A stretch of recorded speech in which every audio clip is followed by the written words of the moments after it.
Hello, hello, hello. So came up with a new title. Let's see. I'll put that over there kind of sideways. It's kind of bright, huh? It's hard to compensate for that. Here, let's see. Is that any better? It's bright outside, so that's kind of causing this to be dim. If I put this over here, that's an awfully dull background. So, put this right here. Hi. Oh, hi. There's already a couple people there. Hey, let me see if I can find a place to put that. Way back there. How about that? Is that better? I am doing a little bit of typing up here.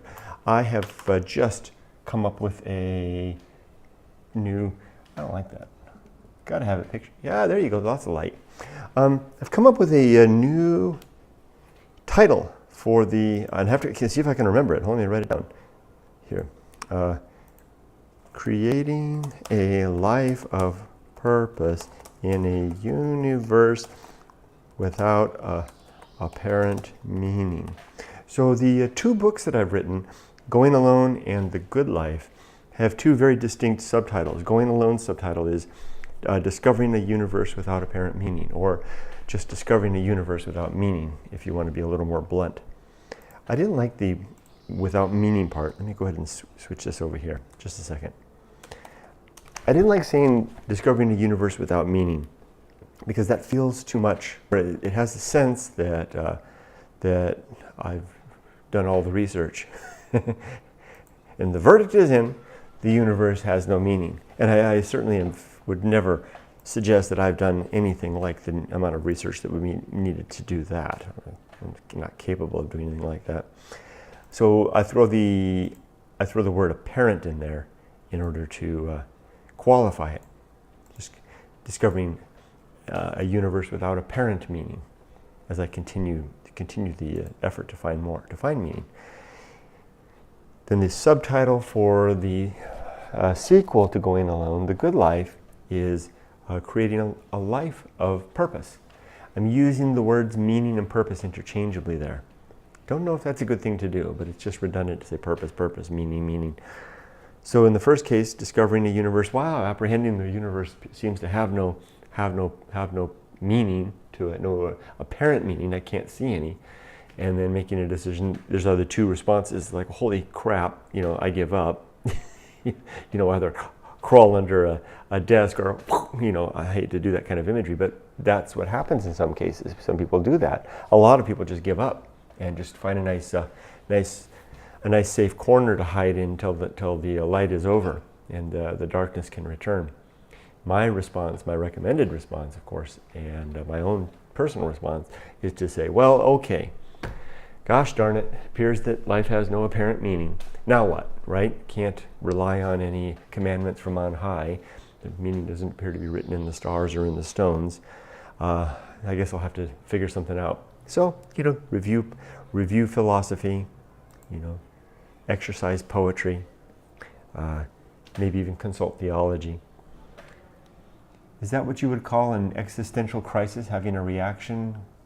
So, hold on. Oh, you know what? I've got the chat open here. I can see it here. See what you said here. I think, yeah. Is that what you would call an existential crisis, having a reaction like that? I really don't know. I wonder what. Well, let's look up the word existential. I'm all about defining my terms. Existential. It's got two meanings here. As regards philosophy, concerned with existence, especially human existence as viewed in the theories of existentialism. Don't you love it when it's carried on with another word that you've got to look at? The philosophy of existentialism, which is existentialism is the philosophical study that begins with the human subject, not merely the thinking subject, but the acting, feeling, living human individual. Sounds kind of touchy-feely, but I think I get what they're talking about, right? Not just thinking agent, but the human and all the conditions and all the prerequisites that go into being what we are. Other prerequisites? The second definition is a logical definition of existential, is of a proposition affirming or implying the existence of a thing. So an existential, how did you describe it? An existential crisis. Yeah, I guess it would be kind of an existential crisis, because if you suddenly realize that it seems that we and the universe at large have no purpose or meaning, that would indeed be an existential crisis. I think a lot of people try to avoid that altogether by just not thinking about it. When I set out on this adventure, which I didn't plan to write any book or anything like that, it was just an adventure, and I happened upon what I call the great indifference. It was, I guess it was a bit of an existential crisis, but it was, for me, I treated it like, coming upon the Grand Canyon in the middle of the night, and I've heard accounts of that actually happening. I think that's how the Grand Canyon was discovered, by the first European crossing the desert there. They set up a camp, and this is a story that I heard. And one of the guys wanted to take a leak and went out in the night and almost went over the edge. And can you imagine that first impact, that first thought he must have had? I think it was a he. When he looked, holy crap! The sense of awe and wonder and danger, all that. And well, I guess we're going to have to find another way around, right? This encountering the great indifference, is that times a Google, right? Because it leaves you with nothing except what you've got. Nothing permanent or eternal. So that was the thing, encountering the great indifference, holy crap. That's why I wrote the book, The Going Alone, which is my treatise on the great indifference. Treatise, what the hell does that word mean? Let's see. Sometimes I don't trust myself. Treatise, a written work dealing formally and systematically with the subject. Yeah, so it's my treatise on the great indifference. And then The Good Life is the follow-on. So they got the two subtitles: The Going Alone, Encountering a Universe Without Apparent Meaning. The Good Life, Creating a Life Full of Meaning, Full of Purpose. Pardon me. So I'm going to go in now. I decided to go ahead and make this live. Going into my website right now. My website, by the way, is... Oh, someone just popped in. Oh, it's me. Duh. It always gets me. I've got the website by default is set up to notify me whenever anybody goes there. And I just popped over there, and it popped up on the screen. It says, "You've got a visitor." And I was like, "Oh, it's me." And this is like I do this like 3 times a week. It's like being startled by your own shadow, or being pleasantly surprised. But if you would like to pleasantly surprise me, go on over to www.goingalone.org. That's goingalone.org. I should make a little sign, put it down here or something like that. And that's my website. And you can watch me make this update live if you like. So if you go over there now to goingalone.org and you go to the home page, you'll see it says Going Alone, Discovering a Universe Without Apparent Meaning. And I am going to edit that right now. I'm going to say, what did I say? I wrote it down. Hold on, let me find it because I wrote it down. Creating a life of purpose in a universe without apparent meaning. That's what I want to say.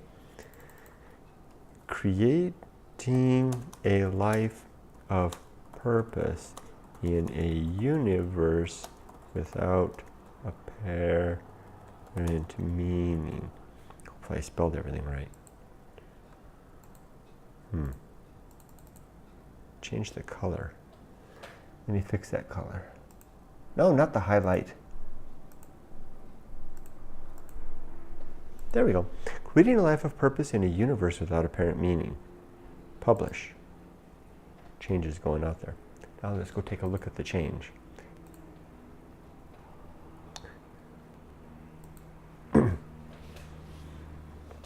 Creating a life of purpose in a universe without apparent meaning. It's a little wordy, but I think it gets the point across. That is what I want to say. And now let me go edit the actual book itself. Creating a life of purpose in a universe without apparent meaning. That's going to need a wrap. Let's see, try that. There we go.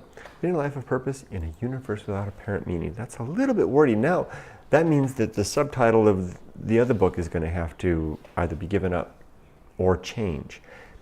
We'll see. But I'm happy with this. This does it. Because one thing I wasn't satisfied with this subtitle was that it didn't have a positive upbeat to it, right? It was just like, it was like a Discovering a universe without apparent meaning. Blomp. Now what, right? Now it's got an upbeat. Creating a life of purpose in a universe without apparent meaning. Ta-da! Well, who are you to say what the purpose is? I'm not. But on that footing, all of us are equally qualified to give it a shot. This is my shot. Excuse me for drinking. So the other thing that is happening, so I've got that done. I'm going to go ahead and save that.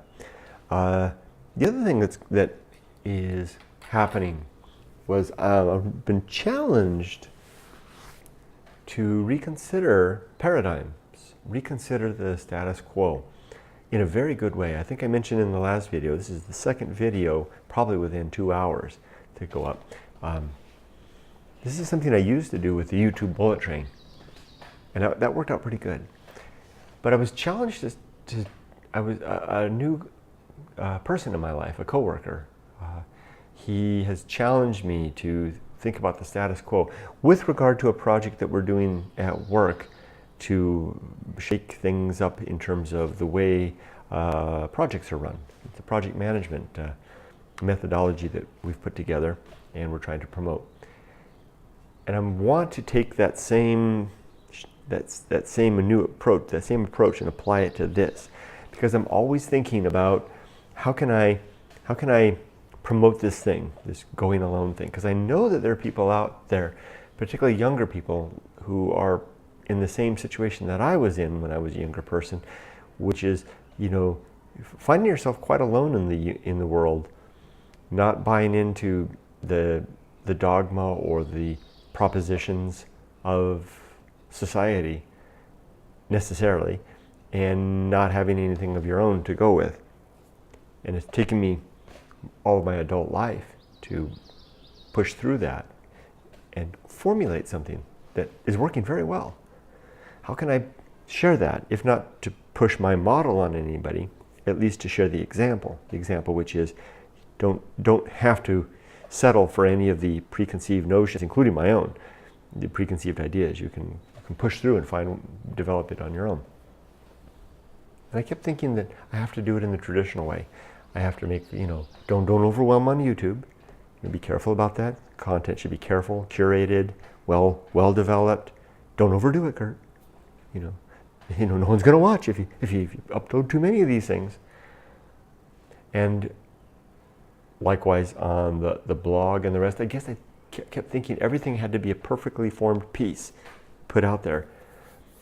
But really, the thing is not that effort. It is the fact of itself. The fact of that I want to show anyone out there. I mean, maybe someone will see this, who's at that end right now, at that point of recognizing, or kind of, I keep dancing around it, but a sense of despair or being lost in a universe that doesn't seem to give a damn. I'm not sure what to do. Maybe it's a little helpful to upload a video and say, hey, I know what that's like too. And it is possible to find a way through that without necessarily lying to ourselves about that apparent emptiness, and making do with it and finding a way with it. So thus I make these changes. Thus I've made 2 videos in the last 2 hours. I probably will do more like this.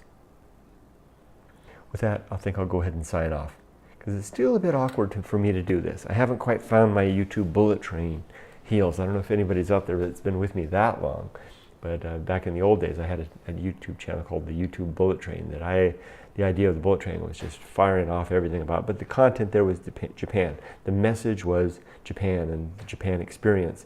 The message here is the message of going alone and the message of the good life. And yeah, it'll take me a little bit of courage to get over the idea of trying to promote my own message, but I think it's a good message. I know it's a message that works, and I think it's a worthwhile endeavor, especially given now I can really begin to feel this mortal coil beginning to wind its way down, and I know my years of relevance are fading away. And if there's ever a time to stand up and say whatever it is that I need to say, whatever it is I want to say that I think might be useful. Now's the time. There's no chance to wait. So I'm going to sign off now, but I'll be back. And I hope you have a good life. I hope you make it a great life. Gotta figure. Here's the thing. You don't have to come. I don't have to come up with a catchy ending, right? This is just me talking to you. Good luck out there. I wish you all the best. Whatever challenge that you might be facing. There really are. You know, it's like the Stoics say, right? You know, whatever burden you're carrying right now will do either one of two things will happen. You'll either get through it or it'll kill you. In either way, it'll be an end. I hope it doesn't kill you. Take care.